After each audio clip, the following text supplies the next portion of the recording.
Hello, everybody. Welcome to my review of Fear the Walking Dead Season 2, Episode 13. This episode was called, as you all know, Date of Death, which called, if you will, the penultimate episode of Season 2 because of tomorrow night's double episode season finale, which kind of took me by surprise. I was not expecting that. But then I figured something was up when they said only 2 weeks left, and it was 2 weeks ago when there were 3 episodes left. So I guess somewhere along the lines they decided to combine 2 episodes. I'm honestly not sure why they did it. I thought maybe they're doing a marathon of Walking Dead, which they will be probably before season 7 starts. But I looked, no marathon next Sunday, just a bunch of horror movies. Which, yes, I know that kicks off Fear Fest. But in the past, they've aired Walking Dead to start Fear Fest. So why not have Walking Dead start Fear Fest this year? I don't know.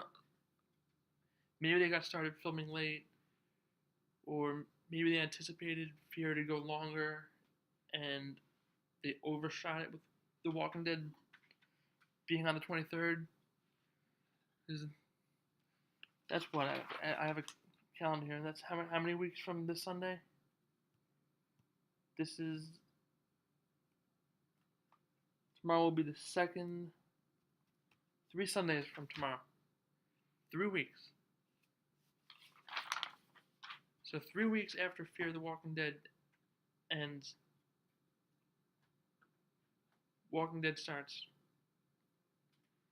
They should not have done the combined finale thing. I'm not a fan. It wasn't necessary. They could have put the finale next week to help with kicking off Fear Fest. Why not kick off Fear Fest with the finale of Fear, and then shortly after have the premiere of season 7 of The Walking Dead? I don't understand that. But I'm not a TV executive or a producer of a hit show, so this is me ranting. So, okay, with that opening little monologue rant out of the way, I will get to my review. To premise this, I will say that this did answer questions from the previous episode, but other than basically filling in that void of what happened, it didn't do much to further the plot, really. It just showed us what happened between, after Chris shot the farmer, who we now know is Elias. I forget his last name, but it is Elias. But doing what it did, I still thought it was a high quality episode in terms of the content and what it was intended to do. I still, think Chris is going to die, and probably did die because he was not at the end. Moving on. We open the episode with refugees at the gates, and one of those refugees, as was very predictable from the previous episode ending, Travis, who they managed to just let Travis in while leaving everybody else out there, which I get it. You can't really bring. That's a lot of people. They're already short on supplies. You don't really want to be letting a lot of people in. You don't want to be turning people away either. It's a very difficult choice to make. And they made the choice to not let people in. Eventually they do, but they just let Travis in. Because you don't know who's bitten. You don't know what's going on with any of them. They could be crazy. They could be loose cannons. They could be like Eileen. We don't know. So, obviously, Madison is wondering where Chris is. Travis kind of retells everything that happened after Chris shot about Chris and the farmer. So all that is through basically seeing that flashback is what Travis is telling Madison, which that is a TV/movie technique that I find to be effective, and I actually enjoy when it's employed. So showing us flashbacks of what, like, so we're not just hearing him say, "Oh, he didn't make it," which they could have done. They didn't have to show us what they did, but it served the story to a better capacity by doing what they did. So on to the main part of the story, which was flashback part with Travis, Chris, Brandon, Derek, and for a while, James. So this picks up right after, was it 211? I think it was episode 11. 10 or 11. When Chris shot the farmer, Elias, after the farmer shot James for killing a chicken. I don't know. I mean, yeah, it's his chicken. You know, it's his house, it's his farm. But I don't think that was a smart move for him to shoot him. I honestly don't. You know, I would have just laid low if I were the farmer. Just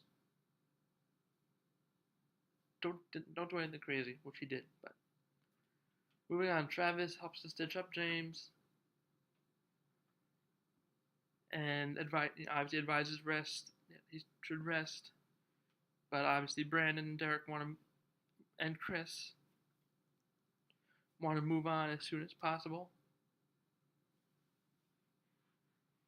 Travis proceeds to bury the farmer, and having a word with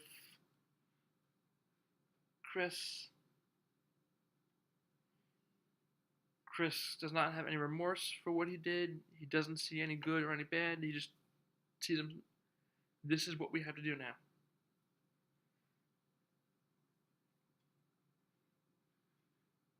Like, they killed my friend, who I don't know how they're your friends. You were with them 2 days. How are they your friends? They are not your friends, buddy. Okay, just get it through your head. Travis still decides to stay with them when they leave. They put James in the back of the truck. Travis stays with them because of Chris. He still wants to keep Chris safe. James almost dies because he's not ready to be moved yet, so they go back to the barn.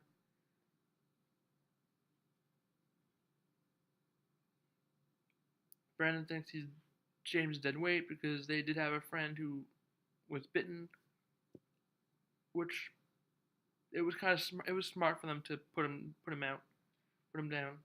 Mercy, because he was bitten. James is a different story. James could heal. Travis stays with him. He could heal. Give him some time. He'll be fine. But they still think he's dead weight.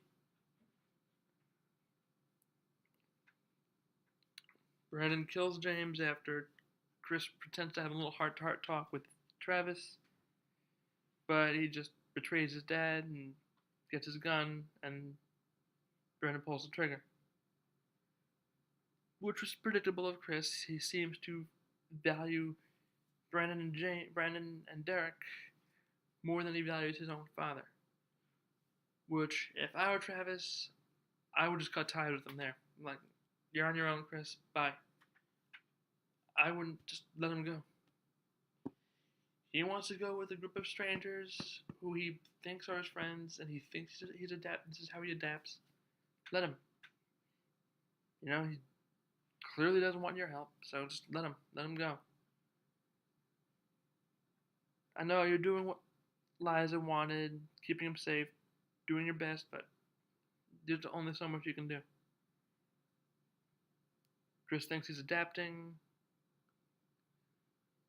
by doing what he's doing. Again, I would have let Chris go sooner. It's clear he's too far gone in this world. Okay, so Travis lets him go with Derek and Brendan. Last words to him, God damn you.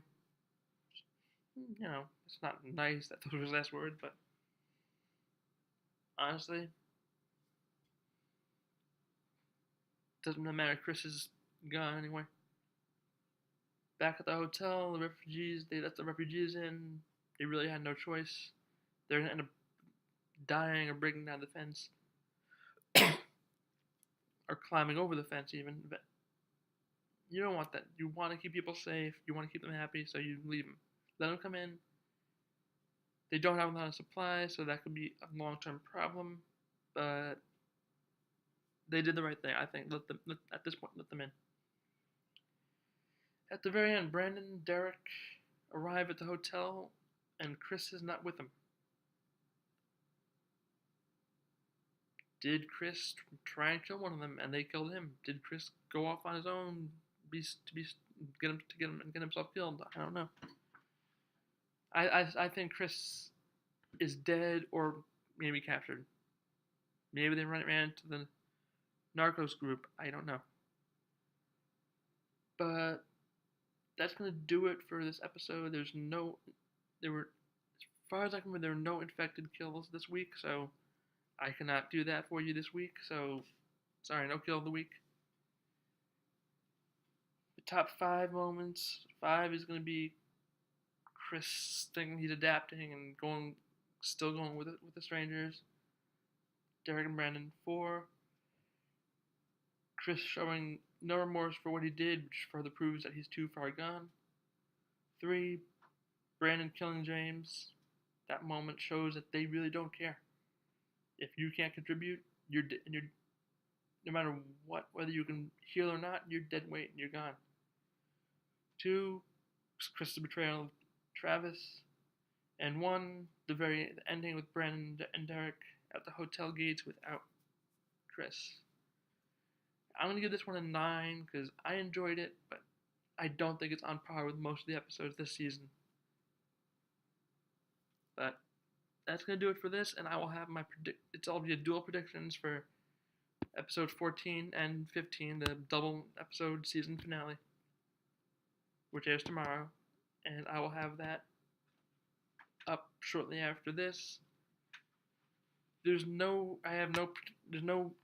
promos or scenes for episode 15, so all the promos and scenes I will have posted will be from episode 14, and then I'll try and sum up both of them in one predictions video, because I don't have a lot to go on for both, so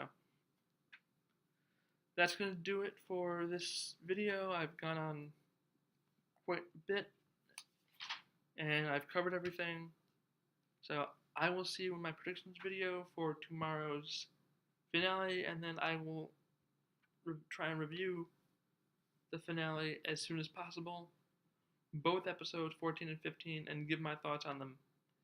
And then that's it for Fear, and then we will be starting right up with The Walking Dead October 23rd. Maybe I'll do a prediction video for the season 7 premiere. Let me know what you want to hear, what you want to see, and I will see you later. Peace.